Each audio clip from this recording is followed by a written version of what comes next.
Kalau kamu cuma lulusan SMK, jangan duduk di sini. Kursi ini buat orang yang pantas. Kalimat itu jatuh seperti palu. Bukan cuma ke telinga Arya Pratama, tapi ke harga dirinya. Di depan belasan pelamar lain yang menahan napas. Ruangan seleksi lantai 19. Nusantara Axis Group dingin. Wangi parfum mahal dan penuh orang bersetelan rapi. Arya sendirian terlihat salah kostum. Kemeja polos yang sudah sering disetrika ulang. Sepatu hitam murah yang ujungnya mulai pudar. Di pangkuannya, map coklat tipis berisi satu hal yang dianggap remeh dunia. Ijazah SMK. Di ujung meja, seorang perempuan berwajah tajam dengan lipstik merah tua menyilang kaki. Namanya Nadia Suryani, kepala HRD. Di sebelahnya, staf rekrutmen mencatat tanpa menatap. Arya belum sempat memperkenalkan diri dengan lengkap. Nadia sudah menarik mapnya, memakai 2 jari, seolah takut kotor. Matanya menyapu lembar biodata, lalu berhenti di kolom pendidikan. SMK Nadia mengulang pelan, seperti membaca tulisan lucu. Ia tertawa pendek, bukan tawa bahagia. Tawa yang biasa dipakai orang berkuasa untuk mengingatkan kamu kecil. Mas Arya, katanya suara halus tapi mengiris. Ini perusahaan multinasional. Kita urus klien luar negeri, audit, compliance, investor. Kamu kira ini bengkel motor? Beberapa pelamar menahan senyum. Ada yang pura-pura batuk. Ada yang menunduk tapi matanya ikut menikmati. Arya menelan ludah. Tangannya mengencang di pinggir kursi. Saya daftar posisi admin operasional, Bu. Di pengumuman tertulis minimal SMK atau D3. Saya punya pengalaman. Pengalaman? Nadia memotong, menaikkan alis. Pengalaman apa? Ngetik nota, angkat galon. Lalu ia melakukan sesuatu yang lebih kejam daripada kata-kata. Nadia mengambil gelas kopi dingin di meja. Menaruhnya tepat di atas map Arya. Embun gelas merembes cepat membasahi ujung kertas lamaran. Meja saya ini impor. Jangan taruh berkas murahan sembarangan, katanya datar. Seolah itu wajar. Arya menatap mapnya yang basah. Napasnya berat. Bukan karena takut ditolak. Ditolak sudah biasa. Yang berat adalah rasa seperti dipermalukan sengaja. Di kepalanya terlintas wajah bapak di rumah kontrakan. Kaki tak bisa digerakkan sejak kecelakaan. Obat yang harus ditebus setiap minggu, dan adik yang masih sekolah tapi pura-pura kuat. Arya ingin membalas, ingin bilang ijazah bukan otak, baju bukan karakter. Tapi ia juga tahu, mulut yang meledak hari ini bisa membuat pintu rejeki tertutup permanen. Maka ia memilih hal yang paling susah bagi laki-laki, menahan diri. Arya berdiri pelan. Ia mengambil mapnya yang basah, merapikan kertas-kertasnya. Tenang, rapi, tanpa gemetar. Tatapannya sempat bertemu dengan Nadia. Singkat saja, bukan tatapan memohon, lebih seperti mencatat. Terima kasih waktunya, Bu, ucapnya datar. Nadia mendengus. Lain kali baca syarat. Jangan buang waktu orang. Arya mengangguk. Siap. Ia melangkah keluar. Di lorong, beberapa pelamar menyingkir memberi jalan seperti melihat orang kalah. Arya tidak menoleh. Lee turun membawa Arya menuju lobi. Dan setiap detik bunyi kabel lift seperti mengetuk kepalanya. Kamu kecil, kamu kecil. Namun tepat saat pintu lift terbuka di lobi utama, suara gaduh meledak dari sisi lift VIP. Teriakan bukan bahasa Indonesia, suara asing bertabrakan. Orang-orang berdasi panik. Satpam kebingungan. Di tengah lingkaran itu, seorang pria berjas mahal membentak sambil menunjuk jamnya. Seorang wanita eksekutif berwajah tegang, mencoba menahan air mata. Arya berhenti, dan anehnya, kalimat asing itu tidak terdengar asing di telinganya. Arya menarik napas, memegang map basahnya erat-erat. Hari ini ia datang sebagai pelamar yang dihina, tapi kalau ia melangkah maju sekarang, mungkin ia pulang sebagai sesuatu yang berbeda. Ternyata pintu yang barusan ditutup HRD, dibuka takdir lewat VIP. Ternyata sahabat semuanya, sebelum kita mulai cerita ini, tuliskan dulu di kolom komentar dari kota mana kalian menonton. Semoga yang like dan subscribe channel ini, dimudahkan segala urusannya, dilapangkan rezekinya, disehatkan badannya, dan dikabulkan semua hajat dunia akhirat oleh Allah Subhanahu wa Ta'ala. Amin ya Rabbal Alamin. Sekarang, mari kita mulai ceritanya. Arya masih berdiri di lobi. Map coklatnya basah di sudut. Kemeja tipisnya menempel di punggung karena keringat yang belum sempat kering. Di hadapannya kekacauan di area lift VIP seperti badai kecil yang memantul di dinding marmer. Suara tinggi, langkah panik, dan tatapan orang-orang yang tidak tahu harus menolong atau menyingkir. Tapi sebelum Arya benar-benar melangkah, ada satu hal yang menahannya. Bukan takut, melainkan kebiasaan hidupnya sejak lama. Mengukur risiko dengan sunyi. Arya menelan napas, matanya menoleh singkat ke pintu kaca gedung. Di luar, Jakarta siang itu menyengat. Ia bisa saja pergi pulang. Pura-pura tak pernah melihat apapun. Tidak ada yang akan menyalahkannya. Tidak punya kartu akses, tidak punya jabatan, bahkan tidak punya hak untuk ikut campur. Namun yang muncul di benaknya bukan wajah Nadia sang HRD, bukan wajah pelamar yang tertawa kecil tadi. Yang muncul adalah wajah Pak Wira, bapaknya. Di rumah kontrakan kecil di Gang Kutilang Tebet, Pak Wira terbaring di ranjang lipat, yang bunyinya berdecit tiap kali tubuhnya bergeser. Sejak kecelakaan proyek 2 tahun lalu, kakinya lumpuh. Bukan cuma kaki yang berhenti bekerja, harga dirinya ikut terpukul. Dulu Pak Wira tukang listrik yang disegani di kampung. Sekarang untuk duduk pun harus dibantu. Arya yang mengurus semuanya. Dari mengganti popok ketika bapaknya demam tinggi, sampai menawar obat di apotek agar bisa dicicil. Bahkan urusan kecil seperti mengangkat galon, memasang lampu, menjemur baju, semuanya jadi tugas Arya. Satu-satunya yang menyamar sebagai senyum di rumah itu hanyalah adiknya Nisa, siswi kelas 2 SMA, yang selalu bilang, "Mas, aku nggak apa-apa." Padahal Arya tahu Nisa menahan banyak hal. Menahan rasa malu, menahan takut, menahan cemas melihat bapak mereka makin kurus dari hari ke hari. Pagi tadi sebelum Arya berangkat, Pak Wir memanggil pelan. Suaranya sudah tidak setegas dulu. "Mas," bapaknya menatap langit-langit rumah bukan karena tidak mau menatap Arya, tapi karena kalau menatap anaknya, air mata suka keluar sendiri. "Kalau memang gak dapat kerjaan di sana, pulang aja kita cari yang lain." Arya tidak langsung menjawab. Ia hanya merapikan selimut bapaknya, lalu mengencangkan posisi bantal agar napasnya lebih lega. "Pak," kata Arya pelan, "aku nggak cari kerjaan yang bergengsi. Aku cari kerjaan yang cukup biar bapak nggak nahan sakit sendirian." Pak Wira menghela napas. "Mas, kamu masih muda.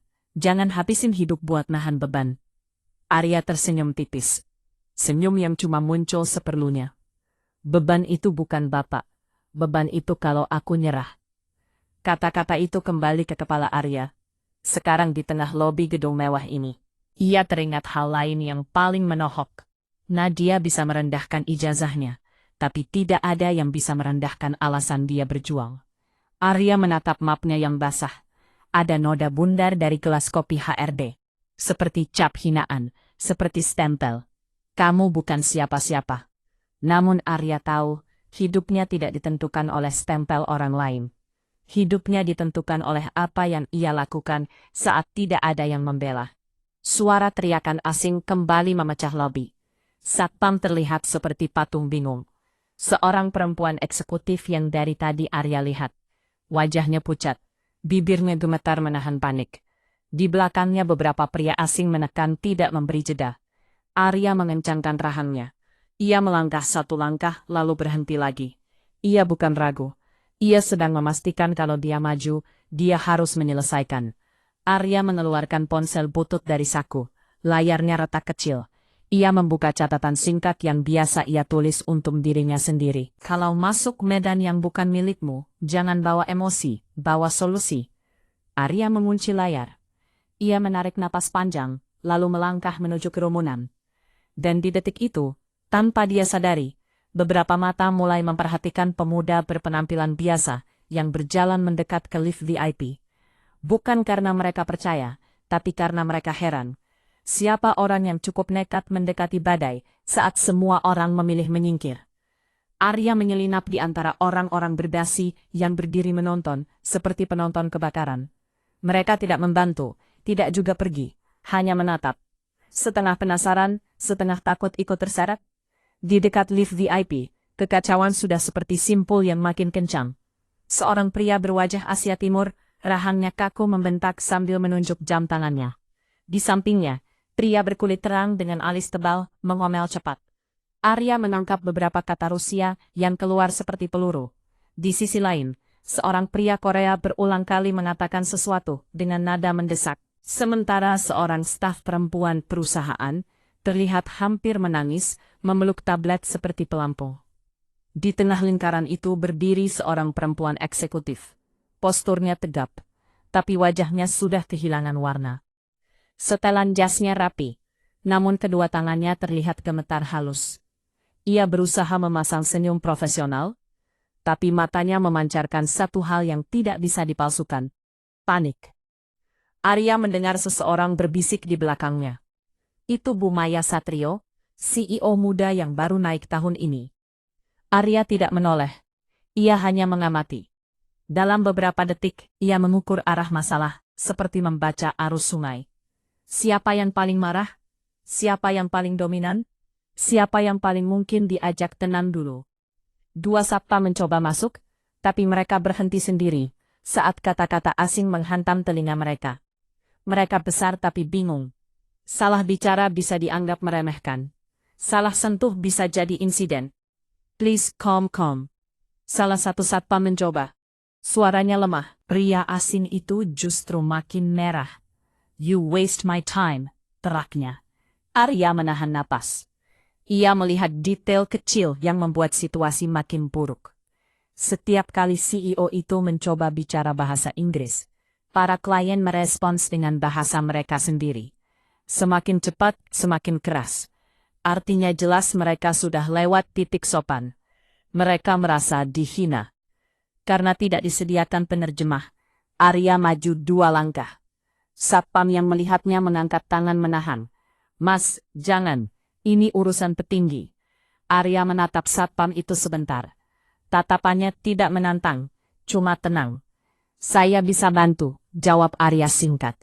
Satpam itu ragu, lalu mundur setengah langkah lebih, karena bingung daripada setuju. Arya berdiri tepat di depan pria yang paling dominan, yang dari gestur dan kata-katanya jelas Jepang. Arya menundukkan badan 90 derajat. Bukan sekedar sopan, itu bahasa tubuh yang mereka mengerti. Penghormatan. Dengan suara rendah tapi jelas, Arya berbicara. Sumimasen. Mohon maaf atas ketidaknyamanan ini. Beri kami 3 menit. Kami akan selesaikan sekarang. Pria itu membeku. Bukan karena kata-katanya sempurna, tapi karena arahnya tepat, ritmenya tepat, dan keberanian untuk menunduk itu datang dari orang yang tidak terlihat seperti eksekutif. Mata pria itu melebar. Lalu ia menurunkan bahunya sedikit. Amarahnya turun 1 tingkat. Arya segera pindah sebelum badai naik lagi.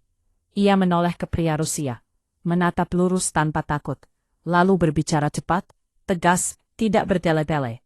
Intinya sama, minta waktu, akui kesalahan, tawarkan solusi. Pria Rusia yang tadinya menggerutu, berhenti bicara. Hidung. Masih tidak senang tapi mendengar. Arya beralih ke pria Korea, menambahkan 1 kalimat yang tepat sasaran. Jadwal rapat tidak dibatalkan, hanya dipindah, dan dokumen akan disiapkan ulang dengan penerjemahan resmi. Satu persatu suara di lobi mereda, tidak langsung menjadi tenang, tapi cukup untuk membuat situasi kembali bisa dipegang. Bu Maya berdiri kaku, seolah baru saja melihat seseorang mematikan alarm kebakaran dengan memutar 1 tombol kecil. Sekretaris yang tadi menangis berhenti terisak. Tangannya masih gemetar, tapi napasnya mulai stabil. Arya mengangkat telapak tangan sedikit, memberi sinyal sederhana. Ikut saya, kita pindah tempat. Ia bicara ke buaya dalam bahasa Indonesia.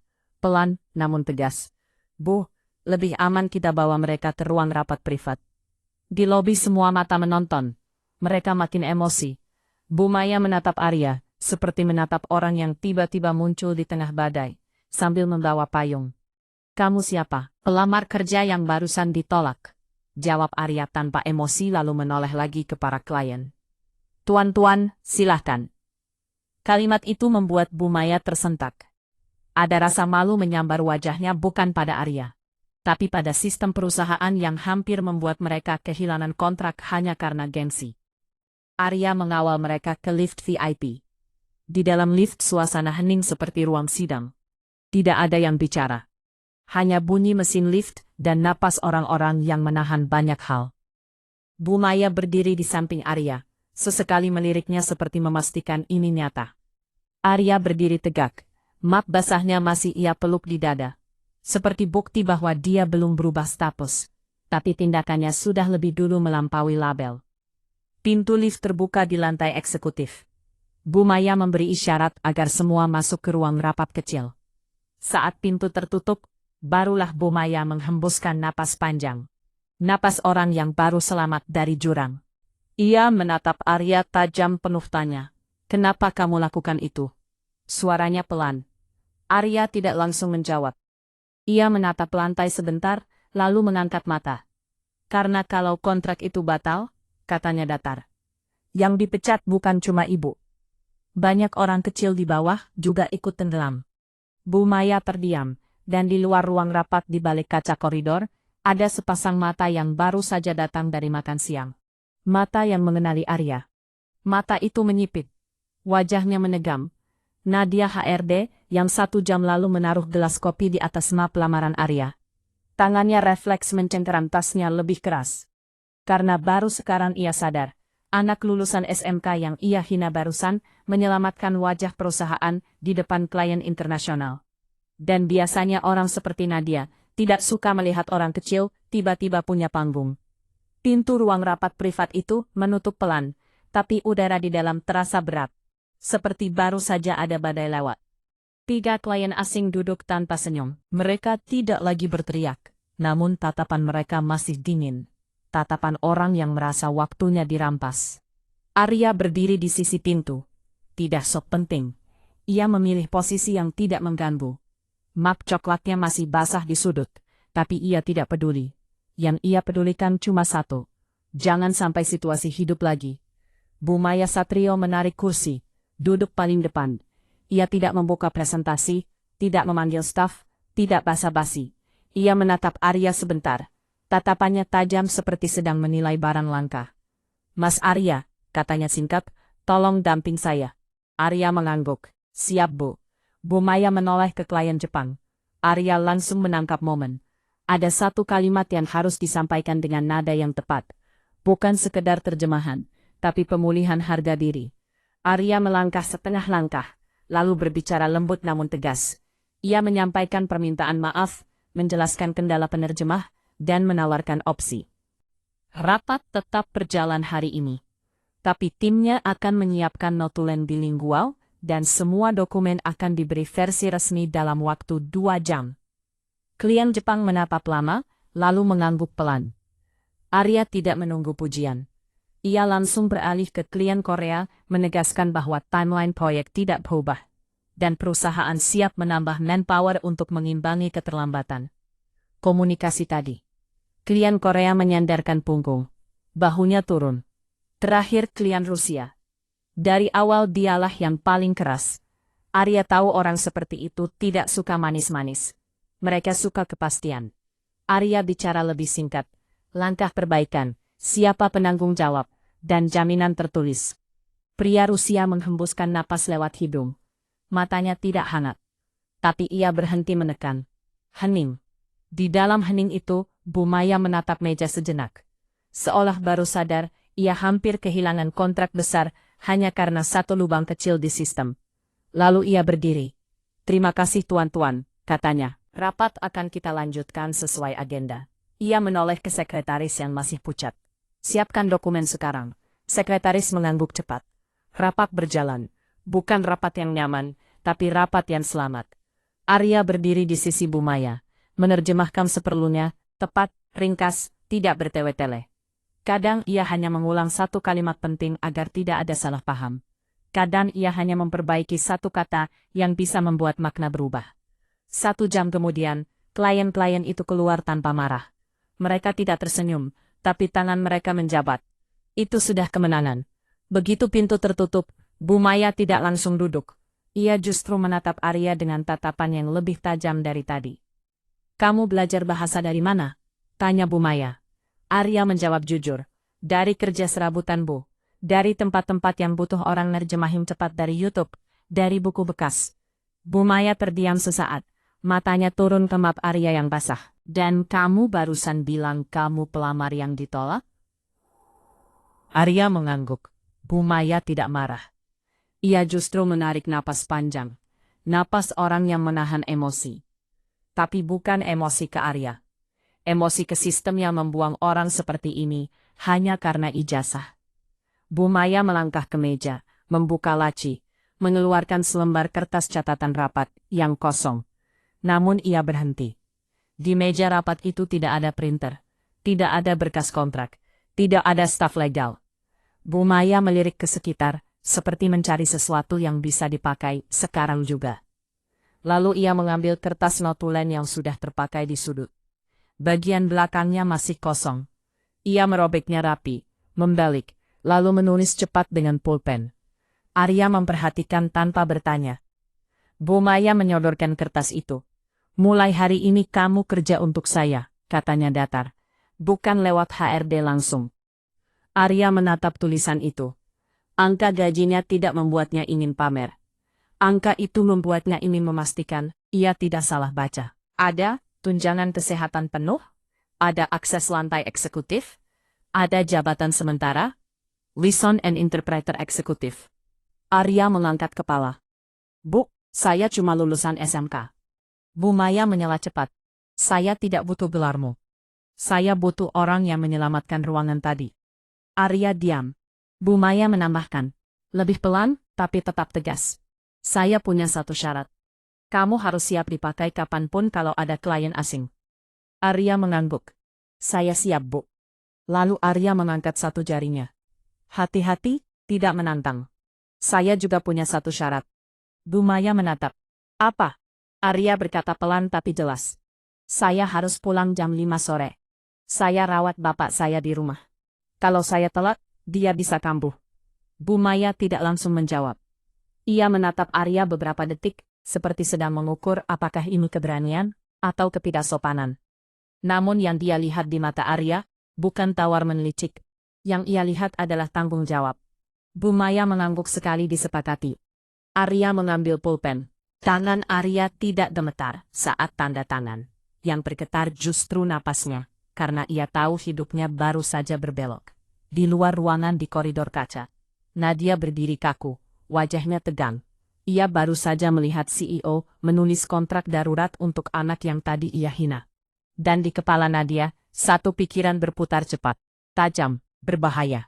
Kalau Arya benar-benar masuk ke lantai eksekutif, maka semua aturan lama yang Nadia pegang bisa runtuh. Ia mengepalkan tangan, karena besok pagi, Arya tidak cuma akan masuk kerja.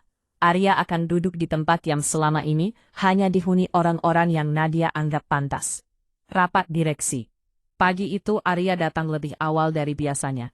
Bukan karena ambisi, karena ia tidak mau memberi siapapun alasan untuk meremehkannya lagi. Di lobi Nusantara Axis Group, Satpam yang kemarin sempat menahannya hanya menatap kartu akses Arya, lalu menelan ludah. Pintu putar otomatis terbuka tanpa bunyi. Tidak ada teguran. Tidak ada lewat pintu samping. Arya berjalan lurus. Langkahnya tenang, namun di dalam dadanya ada detak yang lebih rapat dari biasanya. Lift VIP membawa Arya naik ke lantai eksekutif. Di cermin lift, ia melihat dirinya sendiri. Jas tua yang ukurannya sedikit kebesaran, dasi yang ia pasang berkali-kali sampai lurus, dan mata yang terlihat lebih keras dari kemarin. Begitu pintu terbuka, udara lantai itu berbeda. Sunyi, dingin, dan terasa mahal. Seorang asisten eksekutif menyambut cepat. Mas Arya, Bu Maya minta Mas langsung ke ruang rapat. 10 menit lagi mulai. Arya mengangguk. Siap. Ia berjalan melewati koridor kaca. Di ujung lorong, ia melihat Bu Maya sudah berdiri di depan pintu ruang direksi.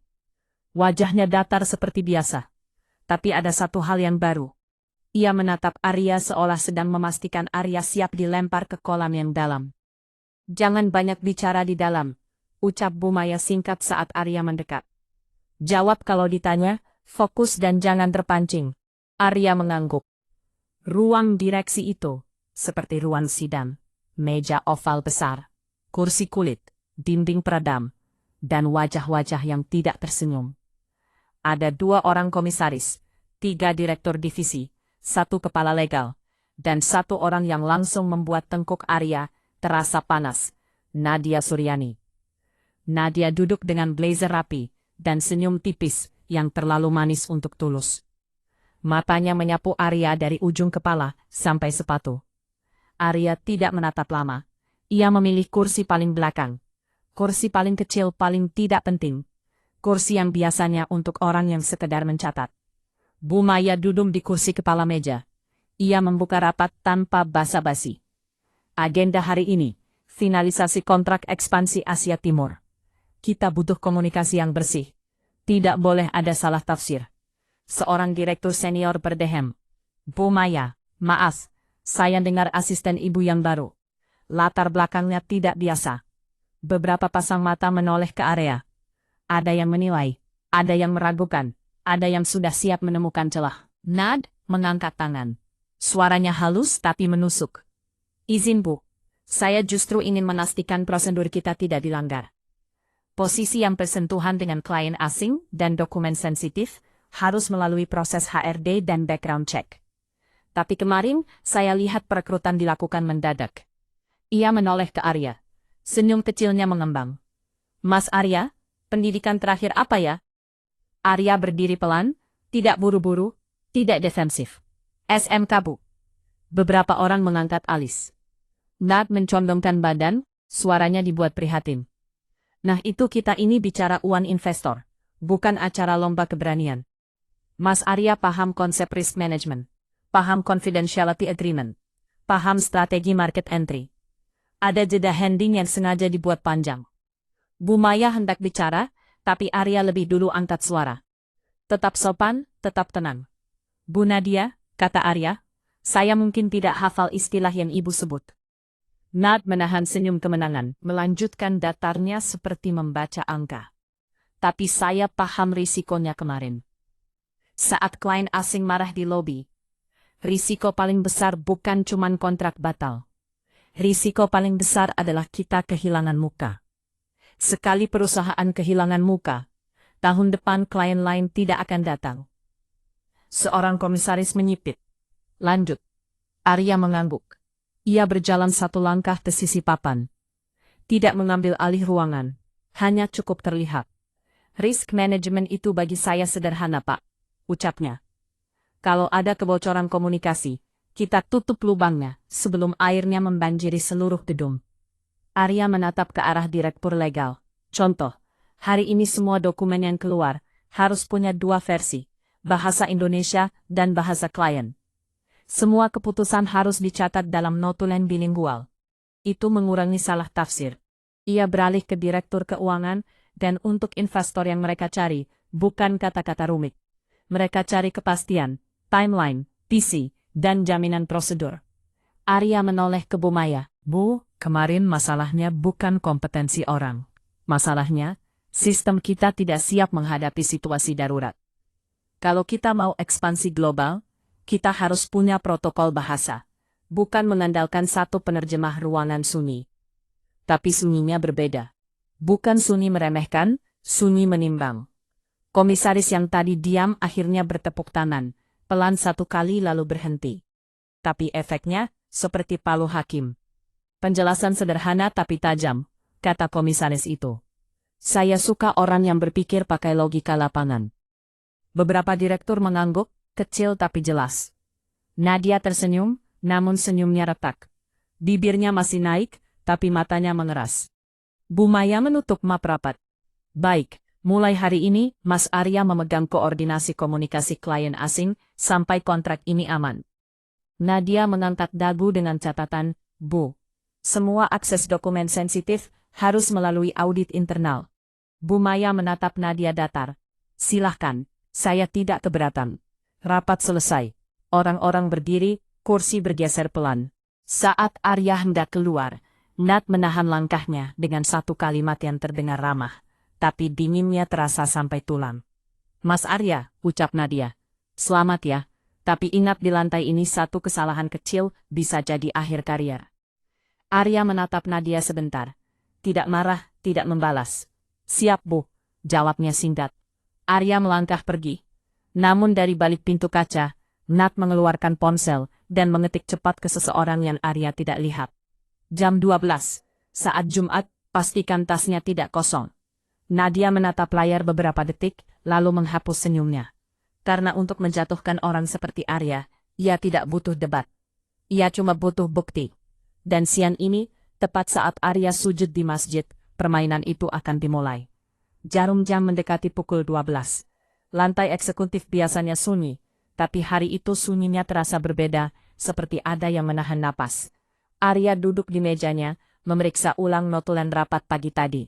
Ia menandai 3 istilah yang rawan salah tafsir, lalu menulis versi kalimat yang lebih aman. Tangannya bergerak rapi, tidak ada gaya, tidak ada pamer. Ia bekerja seperti orang yang tahu kesempatan itu mahal. Di layar komputernya, email klien Jepang masuk.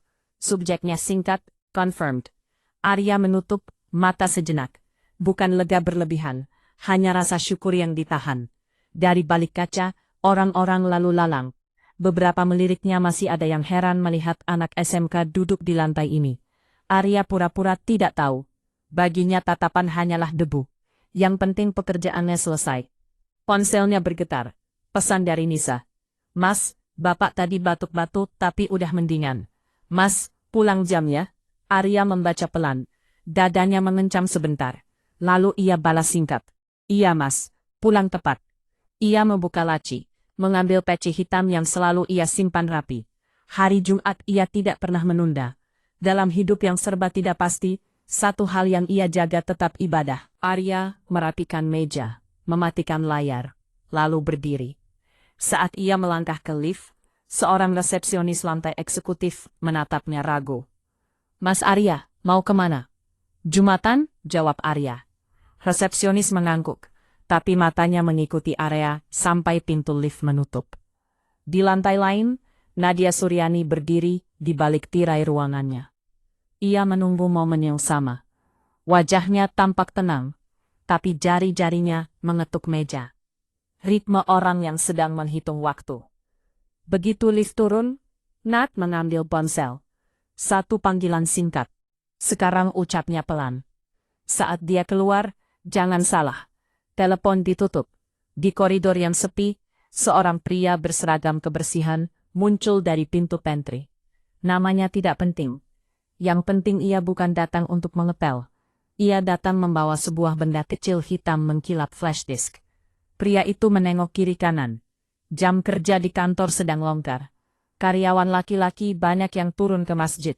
Beberapa staf perempuan makan siang di kantin. Ini waktu yang bersih untuk dosa yang kotor. Ia melangkah cepat menuju meja Arya. Tas ransel Arya ada di bawah meja.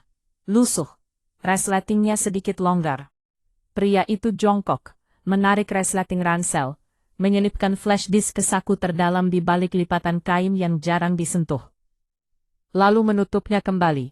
Semua dilakukan dalam hitungan detik.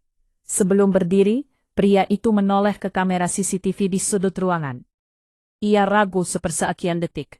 Lalu melanjutkan pergi seolah tak terjadi apa-apa. Dari jauh, Nat menatap lewat kaca lorong. Bibirnya melengkung tipis. Akhirnya gumamnya. Ia kembali ke meja menekan nomor khusus. Nomor yang jarang dipakai orang biasa. Audit internal. Ini laporan anonim. Suara Nadia berubah menjadi panik yang dibuat-buat. Saya melihat aktivitas mencurigakan dari salah satu staf baru di lantai eksekutif. Saya khawatir ada kebocoran data. Tolong kirim tim keamanan sekarang sebelum barang buktinya hilang. Nada-nada sempurna seperti orang baik yang sedang menyelamatkan perusahaan. Padahal ia sedang menyalakan api. Sementara itu, Arya selesai salat Jumat. Ia berjalan keluar masjid. Wajahnya lebih tenang. Ada rasa dingin air wudhu yang tersisa di pelipis. Ia menatap langit sebentar, lalu menuruni tangga, menyiapkan diri kembali ke kantor. Di kepalanya rencana sore sudah tertata. Kirim notulen bilingual, verifikasi jadwal video call, lalu pulang jam 5. Saat Arya masuk ke lift kantor, ia tidak tahu. Beberapa lantai di atas tim keamanan sudah berkumpul. Lift terbuka di lantai eksekutif. Arya melangkah keluar, dan langkahnya berhenti. Suasana kantor seperti berubah warna. Puluhan pasang mata menatapnya. Bukan tatapan penasaran, bukan tatapan iri. Ini tatapan yang lebih dingin, curiga. Di depan mejanya berdiri 3 orang pria, berbadan tegap memakai rompi hitam bertuliskan security compliance. Di samping mereka, seorang kepala audit berwajah kaku, memegang clipboard. Nadia berdiri agak jauh. Tangan bersedekat. Wajahnya memasang ekspresi khawatir yang terlalu rapi. Kepala audit melangkah maju. Saudara Arya Pratama. Arya mengangguk. Iya Pak. Kami menerima laporan adanya aktivitas mencurigakan. Sesuai prosedur keamanan tingkat tinggi, kami harus memeriksa barang pribadi Anda. Sekarang Arya tidak panik. Ia merasa tidak bersalah. Ia mengangguk pelan. Silahkan Pak. Salah satu petugas mengambil tas Arya dari bawah meja dengan gerakan tegas. Resleting dibuka. Isinya dibalik di atas meja. Buku catatan, kabel charger, botol minum dompet tipis, peci cadangan berhamburan. Arya menatap semua itu dengan dahi mengernyit. Ada apa ini Pak? Petugas meraba saku terdalam tas, lalu menarik keluar sebuah benda hitam kecil. Flash disk. Arya langsung membeku. Itu bukan miliknya. Petugas mengangkat flash disk tinggi-tinggi. Apa ini? Arya menelan ludah. Saya tidak tahu Pak. Itu bukan punya saya. Nadia maju setengah langkah. Suaranya naik seperti orang kaget. Astaga. Jadi benar ya, Mas Arya? Kenapa kamu begini? Saya kira kamu beda. Bisik-bisik karyawan pecah seperti retakan kaca.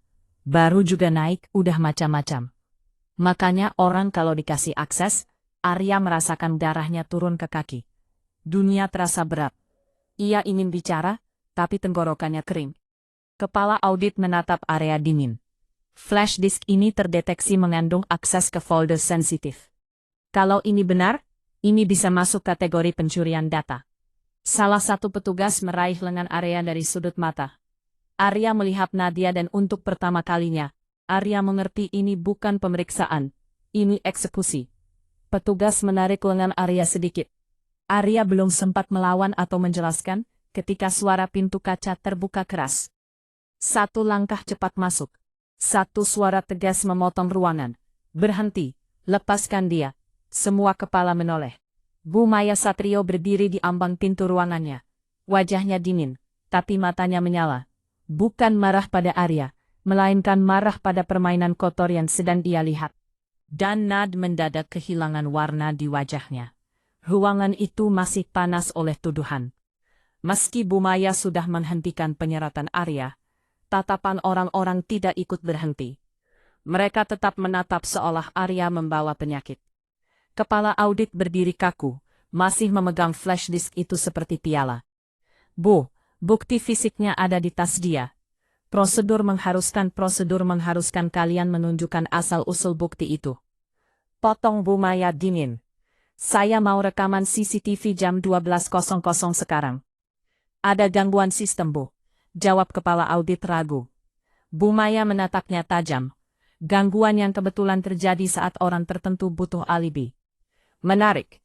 Nadia cepat-cepat menyela dengan nada manis. Bu Maya, kita jangan emosional. Ini demi perusahaan. Kalau memang Mas Arya bersih, ya kita buktikan. Tapi sementara ini demi investor, saya sarankan Mas Arya diamankan dulu. Kata diamankan itu seperti pisau bersarung sutra. Arya berdiri tenang di tengah ruangan. Tangan masih terasa bekas cengkaman petugas. Ia menatap flash disk itu sebentar. Benda kecil yang bisa merobohkan hidup orang miskin hanya dengan katanya. Bu Maya menoleh pada Arya. Suaranya melembut sedikit, tapi tetap tegas. Arya, kamu ikut saya ke ruangan. Kita bicarakan. Arya mengangguk lalu melangkah. Namun sebelum ia bergerak lebih jauh, seorang staf berbisik keras. Cukup keras, agar terdengar semua orang. Anak baru, lulusan SMK, dikasih akses langsung. Ya begini jadinya. Beberapa orang ikut mengangguk. Ada yang tidak bicara, tapi matanya sudah memvonis. Arya berhenti, bukan karena tersinggung. Karena ia tahu kalau ia ikut Bu Maya sekarang, drama ini akan jadi bola salju. Investor akan dengar. Dewan Komisaris akan menekan Bu Maya. Dan ujungnya, yang hancur bukan cuma Arya, tapi juga Bu Maya dan ribuan orang yang makan dari perusahaan ini. Arya menatap Bu Maya. Tatapannya datar, tapi dalam. Bu, saya boleh bicara sebentar? Bu Maya menahan napas. Bicara. Arya menghadap semua orang. Tidak ada teriakan, tidak ada pembelaan panjang. Ia bicara seperti orang yang sudah kenyang diperlakukan tidak adil dan memilih tetap berdiri. Saya tidak tahu flash disk itu dari mana, ucapnya. Saya tidak mencuri dan saya siap diperiksa kapanpun. Kepala audit hendak bicara, tapi Arya melanjutkan. Tapi saya juga paham satu hal, kata Arya pelan. Hari ini bukan soal benar atau salah dulu. Hari ini soal kepercayaan. Dan kepercayaan di perusahaan ini sedang rapuh. Ia menoleh sebentar ke Bu Maya. Kalau saya tetap di sini sementara gosip berputar, yang diserang bukan cuma saya, ibu juga. Bu Maya mengerutkan kening. Arya mengangkat tangan kecil, meminta izin tetap bicara. Bu, saya tidak bisa jadi alasan investor.